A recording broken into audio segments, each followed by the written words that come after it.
بسم اللہ الرحمن الرحیم۔ ناظرین کرام، تاریخ میں دو زمینی جنتوں کا ذکر ملتا ہے۔ ایک شداد کی جنت جسے باغ ارم کہا جاتا ہے، اور دوسری جنت جس کا بانی ایران کا ایک پر اسرار اور پر فریب شخص جس کا نام حسن بن صباح تھا۔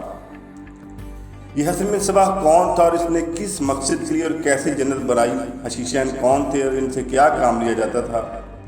میں ہوں اسرار بھٹی اور اس ویڈیو میں ہم آپ کو یہی کچھ دکھائیں گے۔ دوستو، آپ سے گزارش ہے کہ اگر آپ چینل پر نئے ہیں تو چینل کو سبسکرائب کر لیں اور بیل کے آئیکن کو بھی پریس کر لیں تاکہ اس طرح کی معلوماتی اور دلچسپ ویڈیوز کو نوٹیفیکیشن آپ کو سب سے پہلے مل سکے۔ تو چلیں ویڈیو شروع کرتے ہیں۔ یہ 11ویں صدی عیسوی کا زمانہ تھا جب سلاطین سلجوق اسلام کی سربلندی کے لیے دل و جان سے کوششوں میں لگے ہوئے تھے۔ اس زمانے میں مشہور امام موافق کی درسگاہ نے عالمی شہرت پائی۔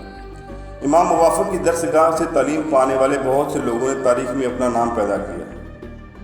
اس مدرسے میں 3 طلباء کی دوستی قابل رشک سمجھی جاتی تھی، جن کا اٹھنا بیٹھنا کھانا پینا سب کچھ ایک تھا۔ ان میں 2 ہم نام تھے، ایک کا نام حسن طوسہ، دوسرے کا نام حسن بن صباح اور تیسرے کا نام عمر تھا، جو بعد میں عمر خیام کے نام سے مشہور ہوا۔ اس نے اپنی علمی دھاک اس طرح بٹھائی کہ آج تک اس کی علمی باتوں کو لوگ بطور حوالہ پیش کرتے ہیں۔ عمر خیام وقت کا بہترین شاعر اور علم دان بنا، جس کی تخلیق اور علمی تدبر سے آنے والے زمانے سیراب ہوتے رہے۔ حسن طوسہ، جنہیں تاریخ نظام الملک خواجہ حسن طوسہ کے نام سے جانتی ہے، اس نے بھی علم و دانش اور تدبر کے باعث سلجوق سلطنت میں جگہ بنائی اور وزارت عظمیٰ کے عہدے پر فائز ہوا۔ سلجوق سلطنت نے ہی انہیں نظام الملک کا خطاب دیا تھا اور سلطنت کا کوئی بھی کام ان کے مشورے کے بغیر نہیں ہوتا تھا۔ ان کا بنایا ہوا مدرسہ نظامیہ آج بھی اپنی تاریخی حیثیت کے ساتھ موجود ہے۔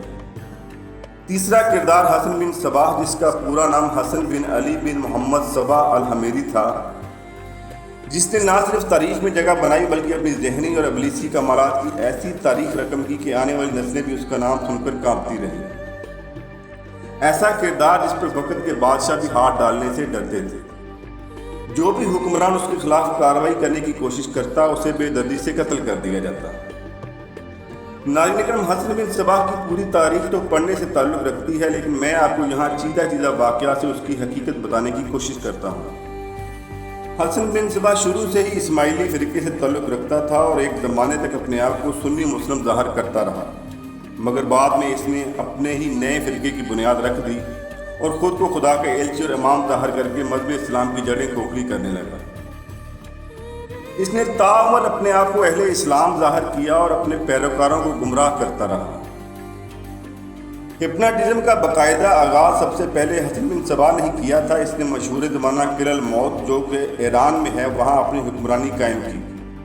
یہیں پر مشہور زمانہ اور بدنام جنت قائم کی گئی، جہاں حسن بن صباح نے 35 برس تک حکومت کی اور 90 برس کی عمر میں طبعی موت مرا، کیونکہ کسی کو بھی اس کے قلعے کے قریب آنے کی ضرورت نہیں ہوئی۔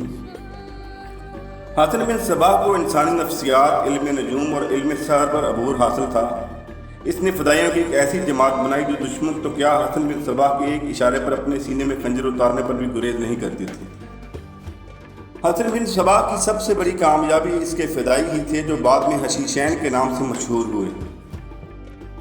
حشیش عربی زبان میں بھنگ کو کہتے ہیں۔ حشیش اور پرکشش لڑکیاں اس فرقے کی روحانی غذا تھیں۔ حسن بن صباح کی جنت میں یہی 2 چیزیں تھیں جو انسان کو ابلیس کا چیلا نہیں بلکہ مکمل ابلیس بنا دیتی تھیں۔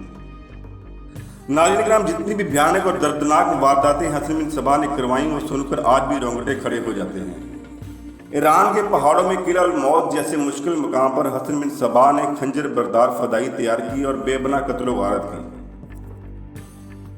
قلعہ الموت میں جنت قرار دیے جانے والا مقام ناقابل تسخیر دکھائی دیتا تھا اور اس نے خوبصورت لڑکیوں کا استعمال کرتے ہوئے جنت کا ماحول قائم کیا۔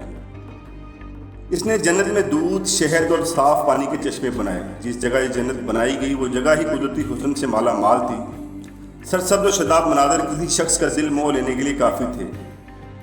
جنتی حوروں جیسی لڑکیاں پوری دنیا سے اکٹھی کر کے یہاں لائی جاتی تھیں۔ نوجوان لڑکوں کو حشیش کے نشے کے زیر اثر مدہوش کر کے لایا جاتا اور تاثر یہ دیا جاتا کہ یہ عارضی مدت کے لیے جنت میں آئے ہیں، لیکن جنت میں رہنے کے لیے انہیں حسن بن صباح کی ہدایات پر عمل کرنا ہوگا۔ اس طرح انہیں فدائی بنا کر بہت سے افراد کو خنجر سے قتل کرنے کے مشن پر بھیج دیا جاتا۔